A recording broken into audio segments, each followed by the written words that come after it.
சமீபத்துல அமெரிக்காவோட அதிபரா ட்ரம்ப் அவர்கள் பொறுப்பேற்கிறாரு. பொறுப்பேற்றதையும் அதிரடியான பல முடிவுகளை வெளியிடுறாருங்க. சட்டவிரோதமா எங்க நாட்டுல தங்கி இருக்கிறவங்களை எல்லாம் திருப்பி நான் உங்க நாட்டுக்கு அனுப்புவேன் அப்படின்னு சொல்லிட்டு அனுப்பி வைக்கிறாரு. சோ எங்க நாட்டுல உங்க பொருளுக்கு நாங்க கம்மியான வரி தான் வைக்கிறோம், ஆனா எங்க பொருளை கொண்டு வந்து உங்க நாட்டுல விற்கணும் அப்படின்னா நீங்க அதிகமான வரி போடுறீங்க.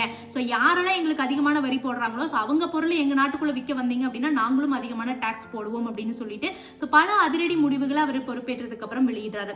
சோ இந்த சமயத்துல நம்ம பிரைம் மினிஸ்டர் நரேந்திர மோடி அவர்கள் வெள்ளை மாளிகையில ட்ரம்ப் அவர்களை சந்திச்சு பேசுறாருங்க. சோ இந்த சந்திப்பு மிக முக்கியமானது. இந்திய மக்களுக்கும் சரி உலக நாடுகளும் அங்க என்ன நடந்திருக்கும் அப்படின்னு உத்து பார்க்கக்கூடிய ஒரு விஷயமா இருக்குங்க. இந்த சந்திப்பின் முதல்ல நம்ம பிரைம் மினிஸ்டர் நரேந்திர மோடி அவர்கள் ட்ரம்ப் அவர்கள் கிட்ட நீங்க மீண்டும் வந்து இங்க வந்தது எனக்கு ரொம்ப சந்தோஷம் அப்படிங்கிறாரு. அதுக்கு ட்ரம்ப் அவர்கள் நீங்க எனக்கு ஒரு சிறந்த நண்பர், நீண்ட கால உறவு, நான் உங்களை ரொம்ப மிஸ் பண்ண அப்படின்னு ஹக் பண்ணி இன்வைட் பண்றாருங்க. ட்ரம்ப் அவர்கள் நம்ம பிரைம் மினிஸ்டருக்கு ஒரு புக் வந்து கிஃப்ட் பண்றாருங்க. அவர் ஜர்னி டுகெதர் அப்படின்னு. சோ அந்த புக்ல தன்னோட கைகளாலேயே mister prime minister you are great அப்படின்னு சொல்லி ட்ரம்ப் அவர்கள் வந்து சைன் பண்ணிருக்காரு.